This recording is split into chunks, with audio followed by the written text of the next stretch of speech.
Hello, everybody. This is Mark Vines, and welcome to the Mark Vines Show. I'm here today with Frank Runles, an agent that I worked with for a number of years in the FBI, and he's my first guest. So, welcome, Frank. Hey, thanks, Mike. So, Frank is starting his own podcast called The Rugged Individualist, and Frank's going to talk to you a little bit about what that's about, and you can expect that to come out in the next day or two. And we are going to be talking today a bit about what we've talked about over the last 3 or 4 episodes regarding the FBI and how that the FBI system led to the predicament that the Bureau is in today. So with that, Frank, you want to introduce yourself, kind of talk about what your project is? Yeah, my name's Frank Runles. I was an agent for 20 plus years with the FBI. Prior to that, I was a 10-year Army veteran. And I'm starting the podcast called the Rugged Individualist podcast because I look around and see what's going on in the world, and it's just like we're losing our national identity as being the rugged individualist that made America what it is today. The rugged individualist to me is someone that is self-reliant, that doesn't depend on everyone to take care of them, but is not afraid to ask for help and work with other people. It's not that you refuse any help. It's just that you don't look to someone to take care of you. You are not looking for the nanny state. And this rugged individualist is a person that thinks for themselves. Just because everyone's saying something doesn't necessarily make it true or accurate. And I'm not saying that what they're saying, people say are wrong, is wrong all the time. What I'm saying is think for yourself. Ask a few more questions. Make up your own mind. Don't be a sheep and just follow along with the crowd. So I think it's going to be an interesting experiment, a project to get a chance to maybe give voice to some people in the world that feel like, especially during this COVID-19 crisis, that they've been put on a little bit too much by the elite government overlords that we have and not allowed to have an opinion, a differing opinion, or maybe not even allowed to go outside their house. So I just see all of these things go on and I say, you know something, somebody needs to talk about this. Well, that sounds really interesting, and it really does apply to what's going on today.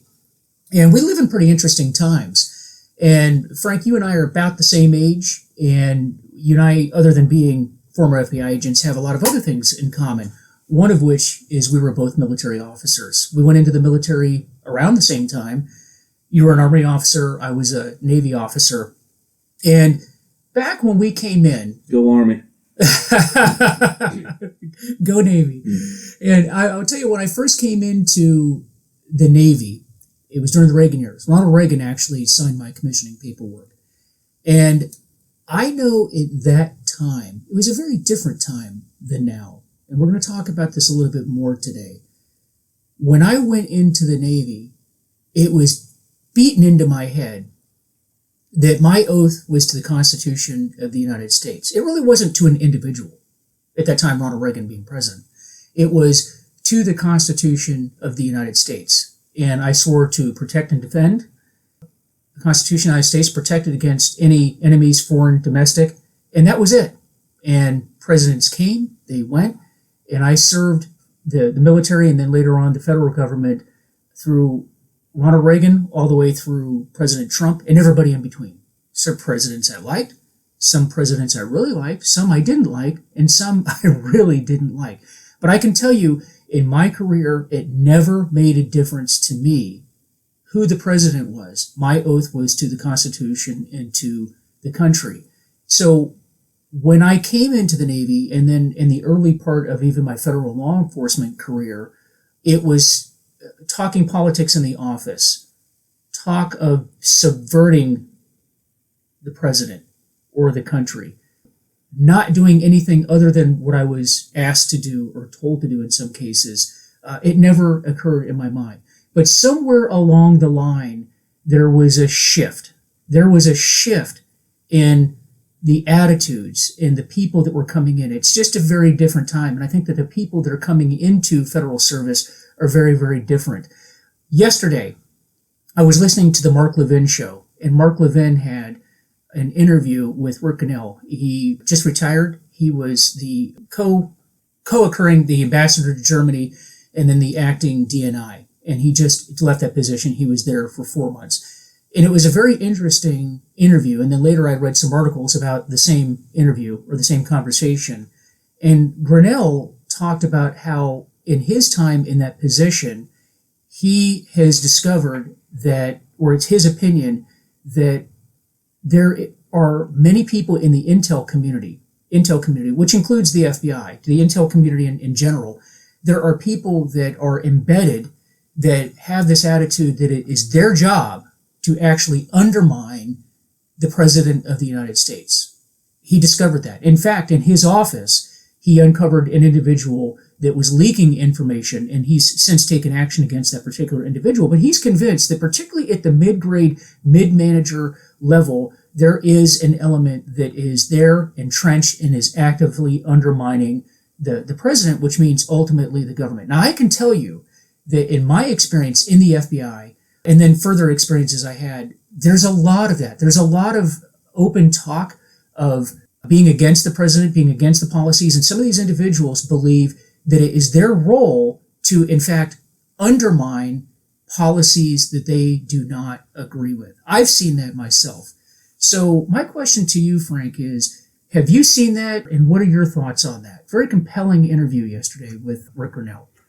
Well, a couple different things. I came in under Reagan also, and like yourself, I've served numerous presidents between the military and my bureau career.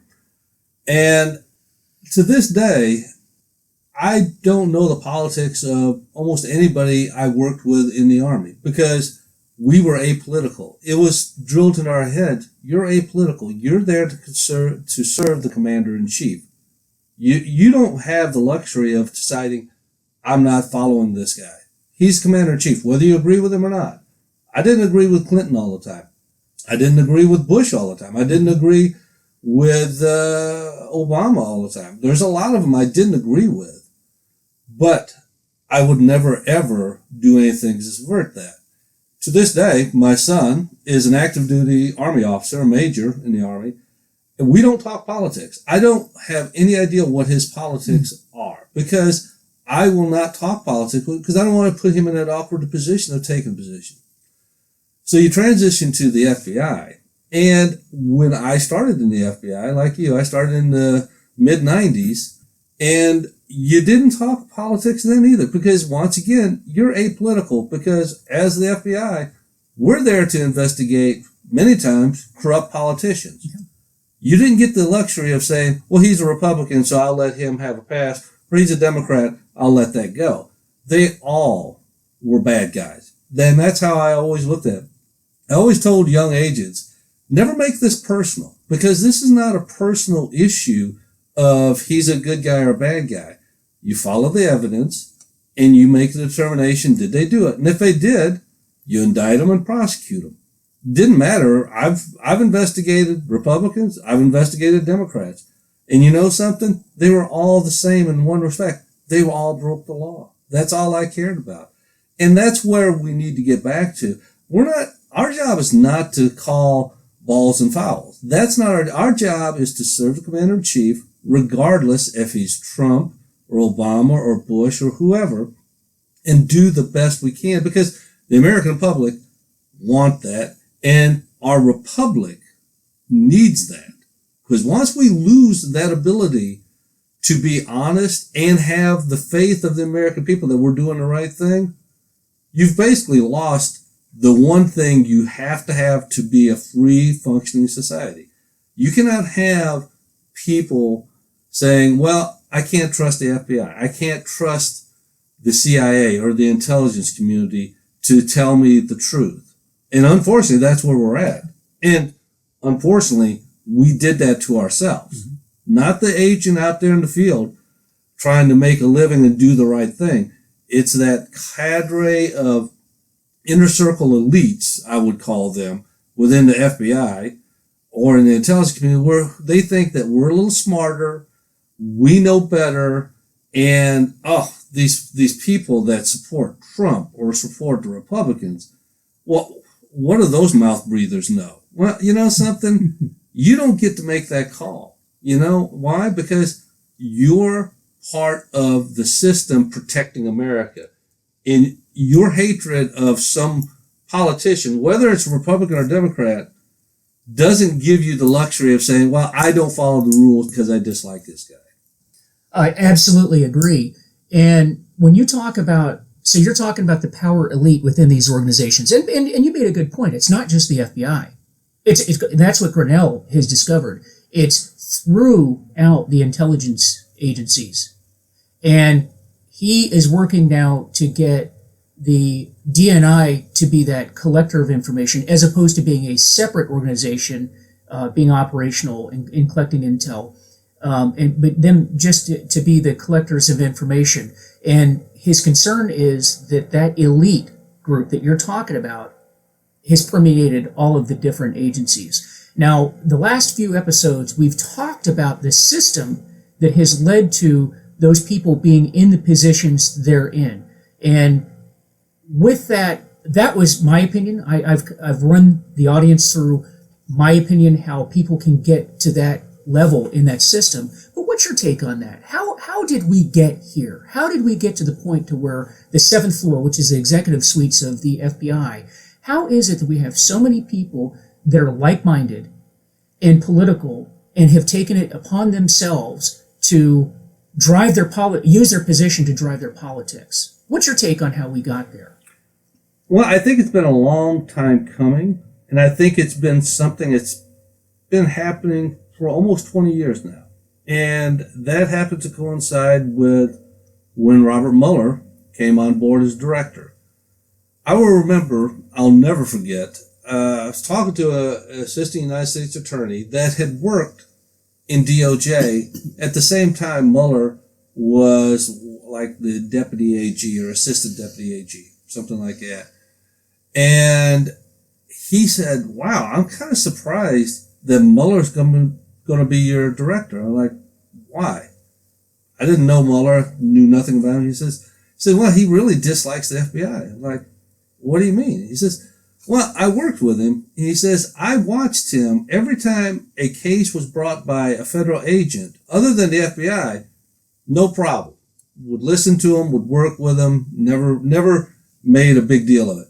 As soon as it was an FBI case, he would grind them into the ground. He would give them so many fiery hoops to jump through. And it was almost like he had it in for him. He said, so I was shocked that happened, which after watching him over his career, I believe everything he said, because it was very obvious that Robert Mueller really didn't think a whole lot of the cadre within the FBI. He felt like his job was coming in there to burn the house down and build it up with his people. He was an empire builder. Yeah. Now, Louis Freeh, cut the size of headquarters down tremendously.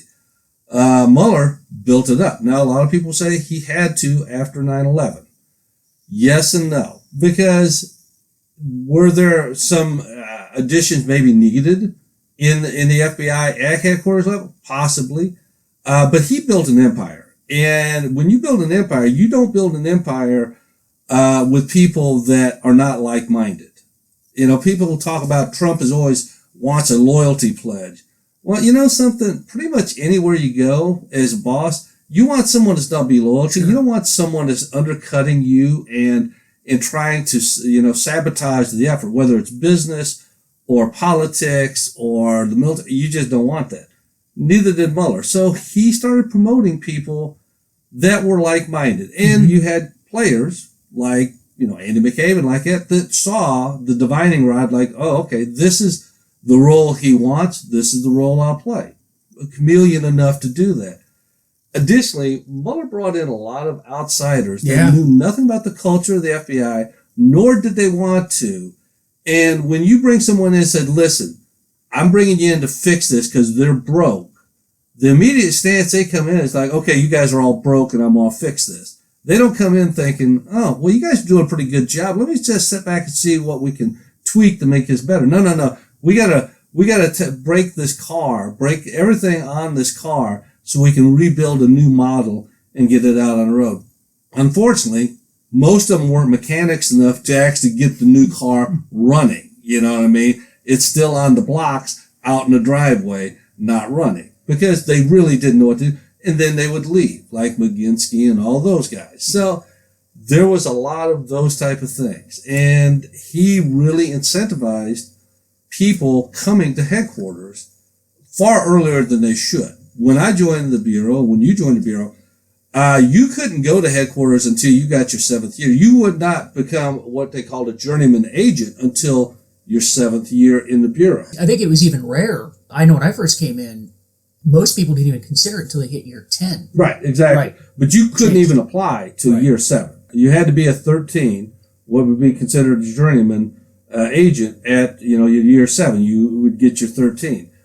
Then he lowered it down that you could apply within a couple, 3 years. And suddenly you had guys, you have a 2-year probation period in the Bureau, and you're able to go from probation to headquarters as a supervisor, working, trying to run cases or trying to advise on how cases should be run when you've never ran a case yourself, because your first 2 years in some of the big offices, you spend on SOG and doing applicants. You've never really worked a case, and now you're in headquarters dictating how it goes, and you say, I like the money, I like the prestige, I like being a boss, so you keep this rotation of going from job to job, never ever working a case. That's a recipe for disaster. That's putting guys in charge of something that have no idea how it works. Now, I'm not saying you have to know all the nuances of how to run a case to be a supervisor of it, but I am saying you should have some rudimentary knowledge of it before you start running. Well, it's interesting you mentioned that, Frank, because in yesterday's episode, I talked about how there was this belief in the Bureau during that time that you really needed to expand your horizons as an agent. So these young people that were going into supervisory roles after 3 years, when they maybe a year out from probation as an agent, the idea there was that you expand your horizons and promote into something that was completely different than what you were doing in the field. So I mentioned in yesterday's episode that, for example, you might be working bank robberies one day, but in order to expand your knowledge, you're promoted into counterterrorism division, and now you're a counterterrorism supervisor at headquarters, having never worked a counterterrorism case, but now you're a headquarters supervisor.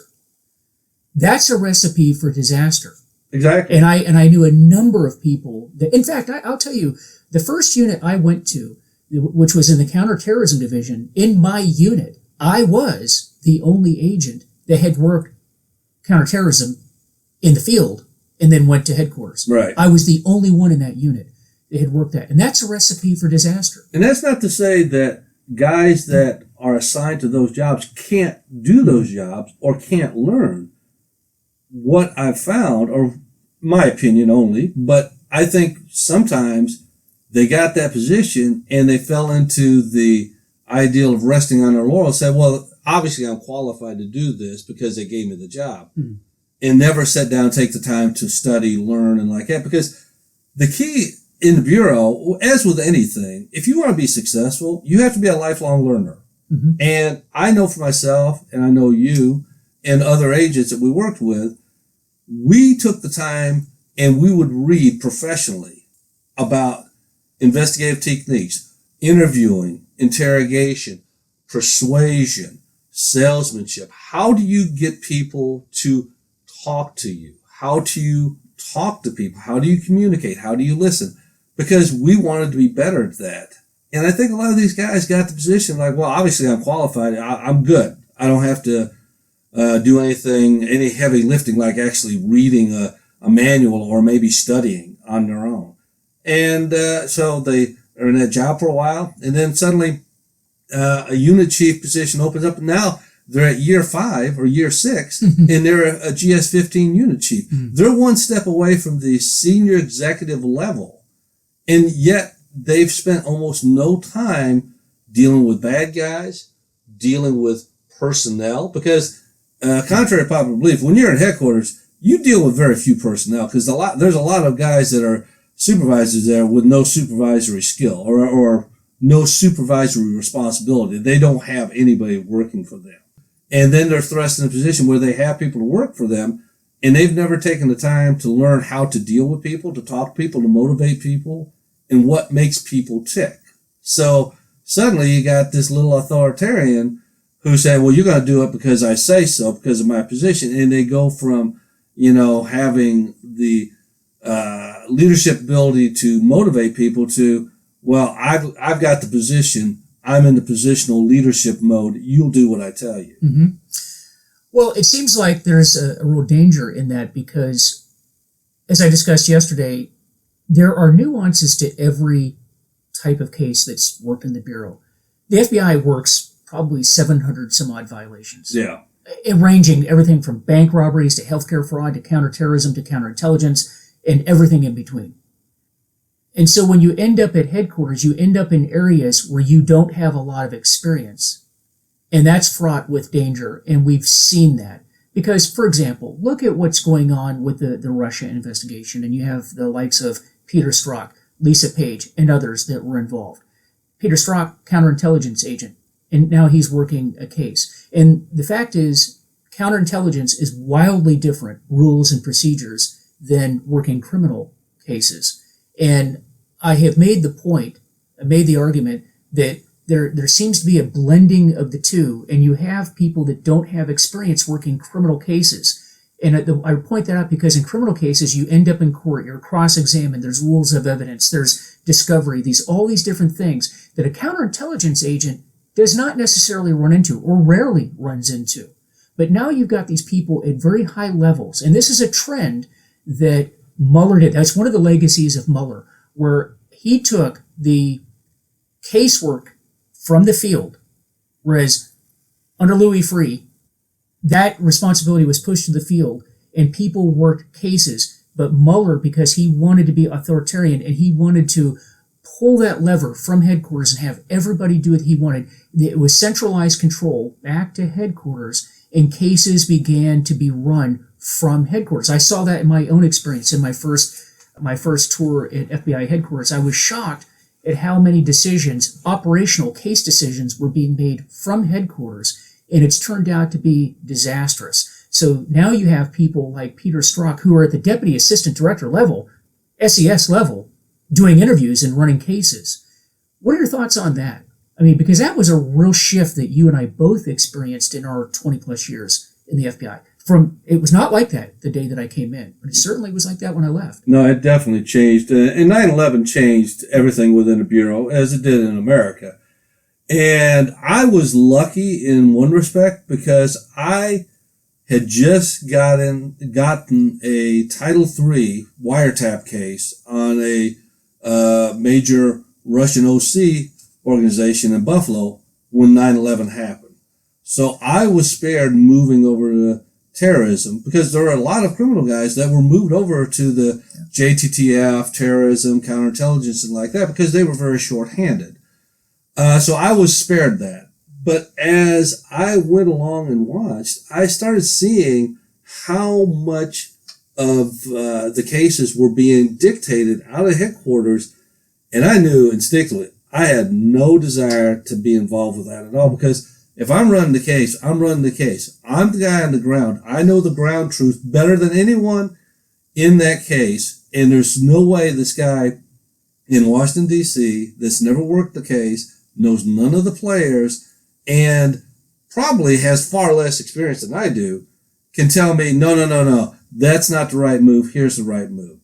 Trust me, I'm not playing that. When I'm running the case, I'm running the case. I'm not saying I know all and am all. I'm just saying I know the ground truth, and I have enough experience, and I'm street savvy enough to know what's going to work, what isn't. So I started seeing a lot of that, and that, for me, that centralized management and control almost never works. There's a reason why J. Edgar Hoover, for whatever faults you may want to give him, set the Bureau up in such a way, it was a very ingenious way. He made 56 field offices, and within those 56 field offices, you had resident agencies, smaller sub-offices. And each office was a bit of a fiefdom run by the special agent in charge, the SAC.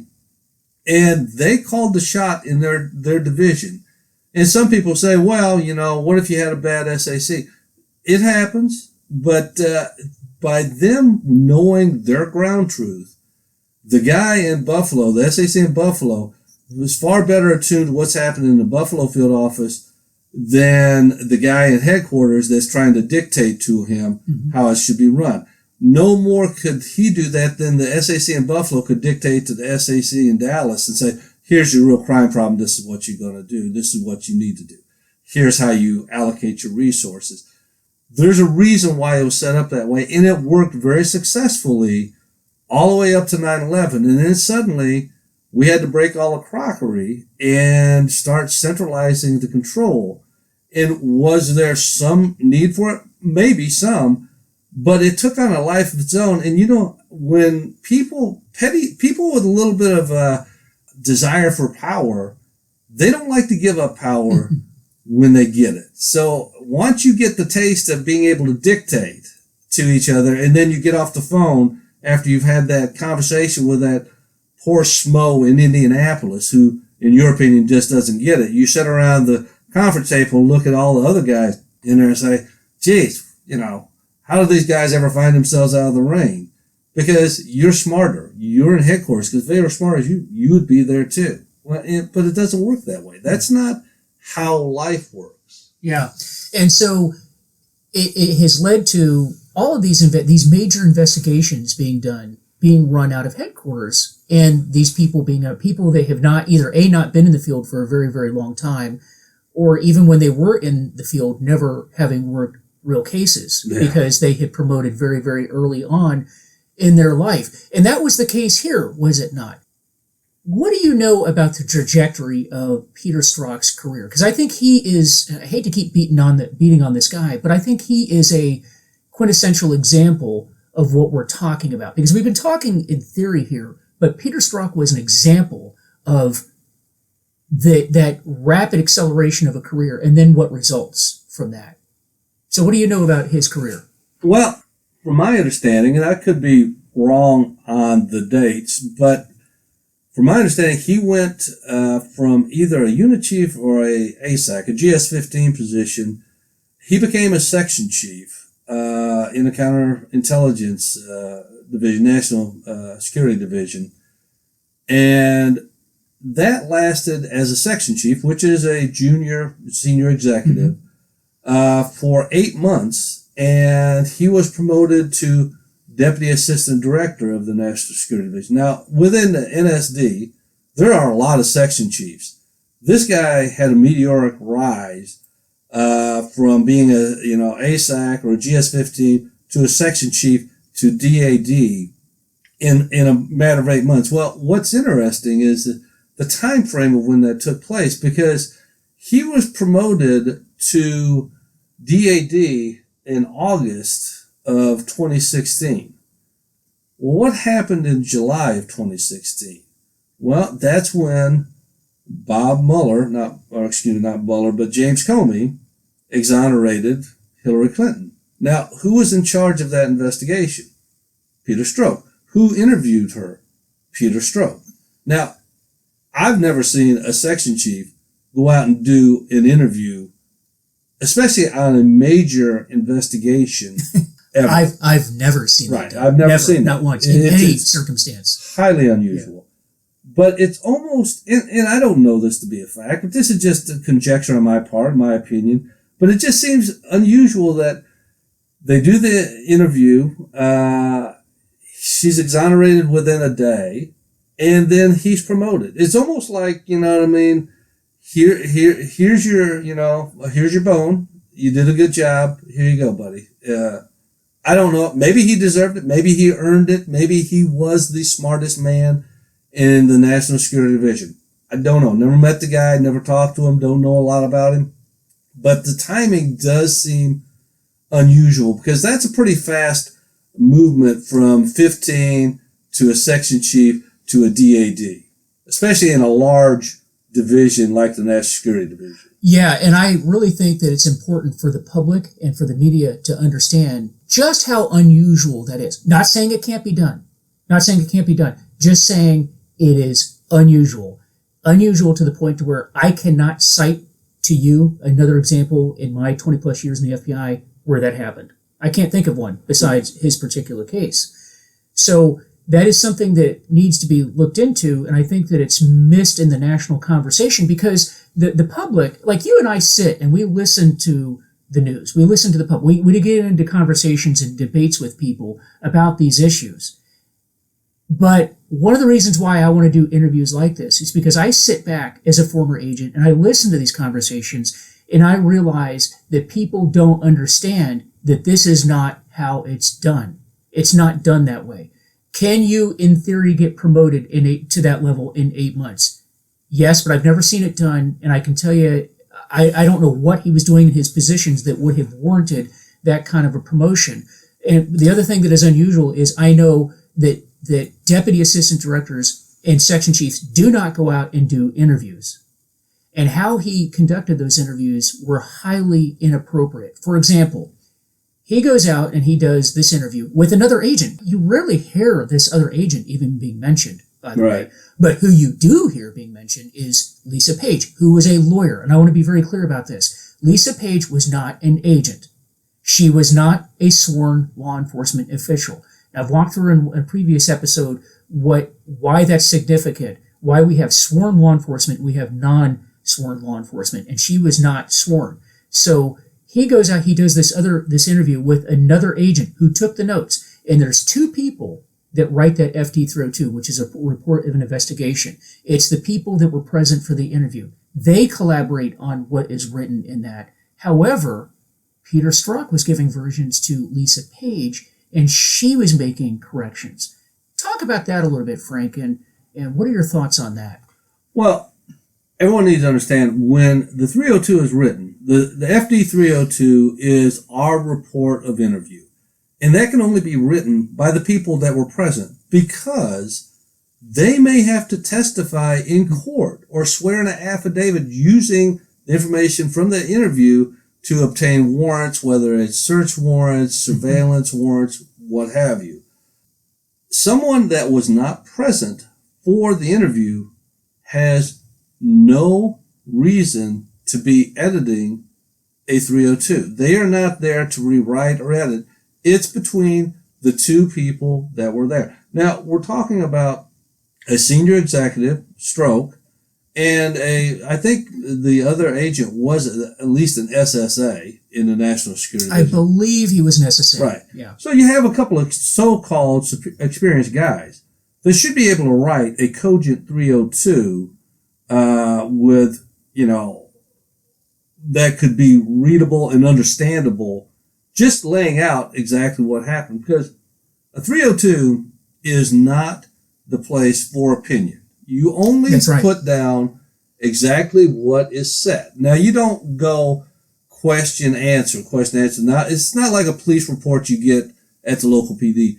A 302 is, I sat down to interview you or someone else. I'll ask questions, and then I'll annotate what your response was. Now, always have a second agent there, or we'll videotape it so we have it on record of what you said. That way, it can be corroborated that I didn't lie or phony up the 302. But it's strictly laying out what you said by the questions I've asked you, the prompting, okay? And there's no place for editorializing. There's no place for opinion. It's just laying out what was said. Why was this so hard to write? And why did it need so many rewrites? That's highly unusual. Now, I've seen 302s. And rewrites by somebody that was not there. Right. And I've seen 302s between the two agents that were present that you may have to tweak. Like, I think he said this. Let's look at my notes, your notes, whatever, and make sure we're on the same sheet of music. But it's very minor tweaking of the 302. It's not wholesale changes or changing the tone and narrative of the 302, which it does sound like occurred in this situation. Highly unusual. Once again, why did someone in the Office of General Counsel even be involved with right? I could see maybe her reviewing it afterwards, but she's not going to make substantive changes. There's no reason for her to be editing it unless they want it to say something the way it was. And then there was always the problem with they couldn't find the original. And all of those different things make you say something was not right, which leads back to the previous comment about how could Strzoks get promoted so quickly? If, and people say, well, he led one of the biggest investigations of Bureau history. Yes, but when you look at how the investigation was done, it was so incredibly sloppy, where all the way to, destroying evidence, to giving immunization to everybody and their brother without them having to give any corroborating evidence, to letting Hillary Clinton's attorneys, who were considered co-conspirators in this, sit in as her attorney. All highly unusual and would never fly in a criminal investigation. It just would never fly. No, not at all. And a couple points there you made, and that is, how about notes, right? So there was some dispute over the note. People couldn't find the notes for the interview. Right. Frank, notes. The public needs to understand. The press needs to understand. Notes that are taken by agents during interviews are evidence, are they not? Yes. What happens with notes? Two things, okay? You write the note when you're doing the interview. You usually have two agents. You have the interviewing agent and you have a secondary agent. The secondary agent generally will take the notes and will write up the 302 and will consult with the interviewing agent to make sure everything's correct. Those notes, a hard copy of them, will be scanned into our electronic system, which is called Sentinel. So you have an electronic copy of your notes, but also the physical copy of the notes will be put in what is called a 1A envelope and put in to the file. So you have all your handwritten notes in the file there physically, also electronically in the Sentinel system. So how both of those could be lost tells me that what either it was never uploaded or they lost, who knows what. I don't know what happened, but there should be a trail one way or the other. How often did you see notes or reports that were uploaded into Sentinel get lost? How often did you see that happen? Oh, in Sentinel, no. Never happened. Yeah, well, I can't say it never happened, but I never, in my experience, had it happen. Well, that's my question. Right. I mean, you've never seen that happen, and I can tell you I've never seen that happen. So we are led to believe, then, that speaking as a former FBI agent and yourself as well, if you were interviewing the former First Lady of the United States, former Secretary of State, somebody of the stature of Hillary Clinton, would this not be a big deal for you as an agent? Oh, my God. This would be a big deal. Probably right? be the biggest interview you've done your entire career. This is a type of interview that when you have great-grandchildren and grandchildren, you'd be sitting around talking about the day that you interviewed the First Lady of the United States, somebody who's now running for president. This would be a big deal, right? It's huge. Now, even the lowest level interviews I did in the FBI, even background check interviews, I, in my career, never lost a set of notes and couldn't find my first draft of an FD 302, even in the most inconsequential interviews I ever did in the FBI. But we are led to believe that an agent that went out and conducted an interview that is going to be the highlight of his career now can't find a copy of the original copy of the 302 and can't find the notes. How believable is that to you, Frank? It's hard for me to fathom how that could happen. It's such a big deal. There's so many eyes on this particular thing. To say, geez, I misplaced them. It's just, that's nonsensical. I mean, could it happen? Anything could happen, but I think the probability is infinitesimally small that it could happen. Right, because you just said there's so many eyes on this. And I think that the public doesn't understand something as well. And that is, when you work a public corruption case in the Bureau, and I was not a public corruption agent, but I did have cases where there are public officials involved. And I can tell you from my limited experience in looking at public officials, even police officers, because I've had cases where I've been investigating police officers, anybody that's in a public position like that, certainly an elected position, you get an enormous amount of scrutiny from headquarters, do you not? Absolutely. An enormous. And I'm talking, if you're investigating the local mayor of some small town, FBI headquarters is highly scrutinizing the work that you're doing. In fact, I know most agents I knew in the field really never wanted to work public corruption because of the scrutiny from headquarters they would get. culturally, people have to understand that most FBI agents in the field really want nothing to do with FBI headquarters, certainly don't want headquarters digging into their business and running their cases. You want to avoid that as much as possible. That happens in cases, but if you're working a public corruption case, no matter where you are in the United States, you've guaranteed that you're going to get extraordinary scrutiny from FBI headquarters. Now we come to this situation where Hillary Clinton is being investigated. Can you even imagine the scrutiny that case, that interview? I mean, it's not like Peter Strzoks just said, I think I'm going to go over tomorrow. Hey, I got nothing better to do. I'm going to go interview Hillary Clinton. Right. It was planned out. It was scrutinized. I mean, everybody would have been involved. Certainly the director would have been involved. And I'll even go as far as to say, and I'll see if you agree with me on this, I cannot believe for a minute that the White House didn't have knowledge of this. It was not aware, completely aware, and was briefed on what was going on. My experience working any public corruption case, there's no way something at that level, or even Flynn for that matter, that the White House was not involved. No, What's your thought process? I absolutely have to believe that someone would notify them that this would take place. They may not give them the details of what's going to be asked or that, but they would know, because this is such a monumental moment where you're interviewing the current presidential nominee for the Democratic Party about the possibility of the Espionage Act and the mishandling of classified information and documents. This is such a big deal that, of course, the highest levels of our government knew that this was going to take place. And back to what you were saying about political corruption cases, the reason why there's so many eyes on it is because we want those safeguards, those checks and balances to ensure that we're not targeting any type of politician based on political beliefs or their stance on policies. It has to be apolitical. So that's why there's so many eyes on it, to ensure that we're not just going after one party or another or one individual because you don't like their policies or another. In this case, it was almost like, no. Just forget about the fact that it's one party. We're going to actually inject politics into this one.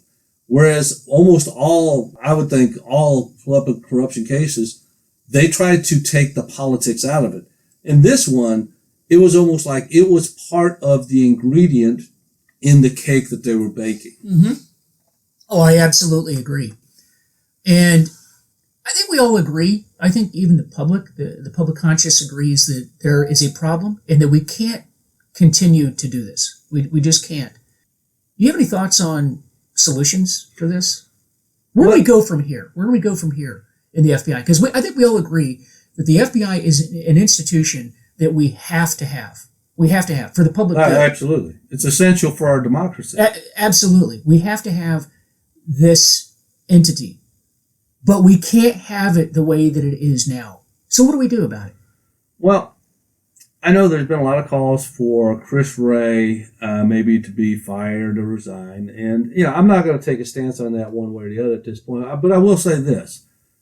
The FBI needs a reformer as a director. I don't know that Wray is a reformer, because he may be implementing things that I don't know about that's going to change the complexion of everything in the next couple of years. But right now, I see too many instances where it seems like the FBI is slow rolling information that's being legitimately requested by Congress, and they're slow rolling it. And when it finally is released, the only reason why it was classified to start with is because they didn't want to embarrass someone. They didn't want this bad PR coming out.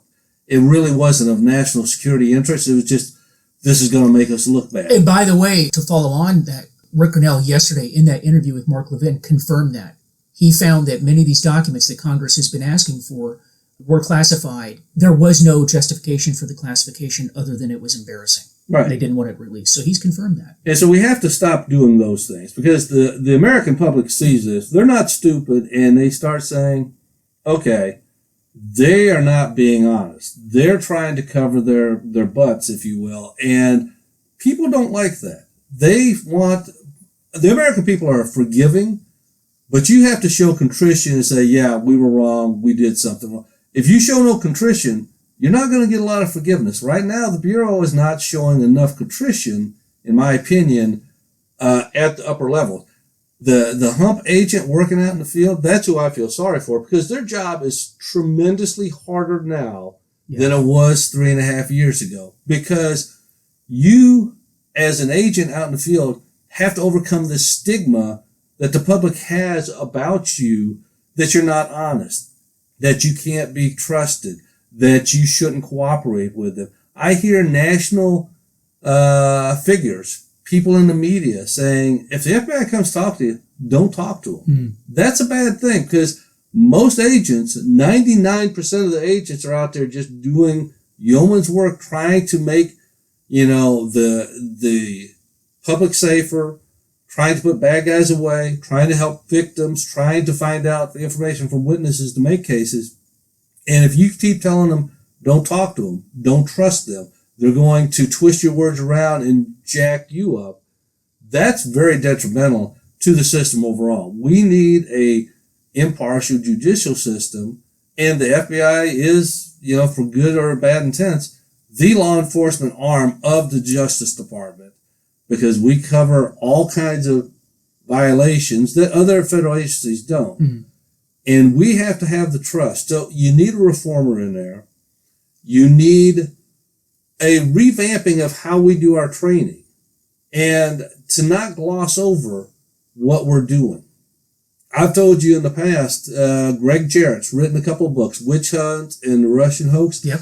Honestly, I think they should make that mandatory reading for any agent that goes through the academy. It should be mandatory. I think it should be mandatory reading for everybody in the Bureau, because it is so stunning what happened and how all the rules were broken in pursuit of a final agenda that they had, that it's just mind-boggling that this was allowed to happen. And you can only see that when you read time and time again. And Jarrett does a great job as an attorney and as a very good writer, laying out chapter and verse, using the federal statutes of what was violated, how it was violated, and he's building a case. He's reporting like a reporter is supposed to, using his legal knowledge. He's not putting opinion in there as, this is what happened, this is the violation, this is why we can't do it. So I think those type of things need to happen also. We need to really not have this,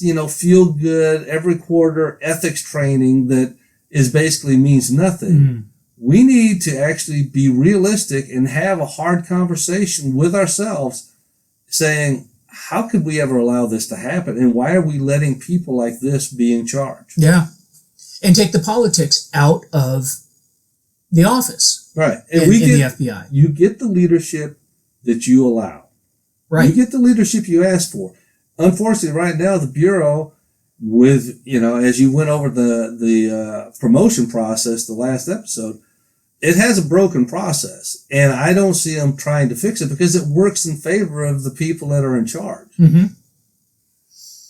I can tell you, in one of the interviews that I did in order to promote, in the board that I was sitting in front of, which was made up of 2 supervisory special agents and an analyst, and I for the life of me, I don't understand why somebody that was not in my job series was interviewing me for promotion within my job series.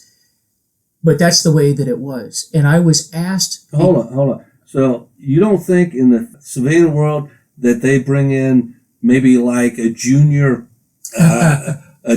manager to interview for the CFO? I know. I mean, you don't think... Oh, yeah. Okay, that's so weird. One of the questions I was asked, and I'll never forget this, and I think sort of puts and we'll wrap up with this, kind of puts the icing on the cake. This particular analyst asked me a question. And the question was this: tell us, at this point I'm already a supervisor and I'm interviewing to promote. And had been a supervisor for many years. Yes, absolutely. And not only had been an FBI supervisor, but had been a naval officer and a police officer. I'd run a lot of people. Right. And so in this interview, this analyst asked me, tell us about a difficult situation that you faced in the office, a controversial, actually that was the term that was used. Tell us about a controversial issue in the office amongst your employees that you had to deal with, what was it and how did you deal with it? Now, at the time, this was around the time that Comey had been removed from his position. And initially, that created a lot of contention in the office, a lot of contention. It was almost like there was two camps, those that were pro-Comey, anti-Comey, which was amazing to me because, as we mentioned earlier, you don't take a loyalty oath to a person. We work for the organization. And by the way, James Comey was not an FBI agent. He was a political appointee that was brought in. He's a temporary employee. He serves at the whim of the president. If the president wants to fire him on day one, that's the president's prerogative. I understand that. You understand that. And I've never thought of it any other. My opinion of the firing and how it was done is irrelevant. That is the president's prerogative. But it was controversial in the office. And so what I told this board, and I know that it was this particular person that was interested in the answer, was I said there was a lot of disgruntlement in the office, and it went on for about 2 weeks. And I finally brought my team in, and I sat them down, and I said, let me talk to you folks about the Constitution, and let me talk about your role in this organization, your duty to the organization, and how this really works, that we serve the commander-in-chief and we follow all orders unless they're illegal. And the fact is, the president can remove the director if the president so chooses. That's the way it is. You don't have to like it, but you need to get back to business. But as far as the political talk and the disgruntlement, it's done in the office. We need to go back to work, and you need to be professional about your job. That was, in essence, my answer to this person. Later, when I got the feedback, because they give you written feedback on these interviews, this person did not like this agent's answer. It was inarticulate and highly political. That was the answer in the board. When my contention is this person completely misconstrued what I was saying is there should be no politics in the office. And this analyst said that I was being too political. Let me translate. What she was saying was I didn't agree with how she looked at it. So she was obviously in the camp of people that were very upset that Comey was fired and did not think that the president should have done what he did. And she was the one that took the position. I was arguing you should not take a position. But that's what we're dealing with now. What was the feedback from the other two members? Both of them, I'm glad you asked that. Both of them said highly articulate, highly stated my point very, very well, and they agreed. But the rating that she gave me counterbalanced that because she gave me probably as low as you can give a rating, and it brought me down below the level. Nothing like missing the point, right? Yeah, absolutely. But that's what we're dealing with. Yeah. That's what we did. Now juxtapose that with the rest of the process that we've discussed in the last couple of episodes, and I think that leads to the problems that we have today, and that's got to be addressed. So you talked about how we need a reformer, and we need to change that promotional system, or else we're just going to keep repeating the history that we've had. Well, I fault the people that even allowed that person to sit on any board because there's no doubt in my mind, this is not the first time she's espoused maybe political views herself or a penchant to have an opinion about somebody if they disagree with her that they're bad people. So, I mean, I can't imagine that the bosses didn't understand. That's probably how she's bent, and they still allowed her to set that board. I would never allow that because I don't care if you may be the greatest analyst in the world or the greatest agent in the world. If you show me on a consistent basis, or if I have the feeling like you're not going to be objective, because that's the key. You need to be objective when you're sitting on this board. If you're not going to be objective, you have no business being on a board because you're dictating and affecting people's lives and careers. Yeah. And that's inappropriate. And it's a shame. Unfortunately, it happens all too often because there's no penalty for that. Because trust me, that person was never penalized for that, never called on the carpet, probably has been promoted since then, and would scream bloody murder if she was treated the way she treated you and probably other people that she disagreed with. Because the thing is your answer was not political. It was a leadership answer. You answered a leadership question, and you articulated how you dealt with it. She didn't hear that. She just heard Trump and Orange Man bad. That's what she heard. Yeah. And that just is it's that kind of small-minded pettiness that does not help the organization. No. And really needs to be eradicated, because once again, it comes down to, as you were telling your team, we served Commander-in-Chief. You don't have to like him. You don't have to agree with him. There's tons of bosses I've worked for I didn't like or agree with, but I still worked for them. I still did what I had to do, and I didn't openly try to sabotage them, because that's not what we do. No. That's not what we do as Americans. Yeah. Our job, especially as federal agents, is just, we are endowed with such awesome power. And if you cannot regulate yourself enough to not abuse it, you don't deserve to have that. Yeah. Absolutely agree. Well, Frank, fascinating discussion, and I appreciate you taking the time to come in and talk with me today. No, thank you. Oh, this has been fantastic, interesting conversation. And once again, I want to plug Frank's podcast, which is going to be released this week, called The Rugged Individualist. Take a look at that. Listen to Frank. If you like what you've heard here today, go ahead and give us a follow and give us a like. And we appreciate you spending time with us here today, and look forward to talking to you again in the future, Frank. No, yeah, man. I appreciate you having me. Yeah, this has been fantastic. So with that, we'll see you guys next time. Take care.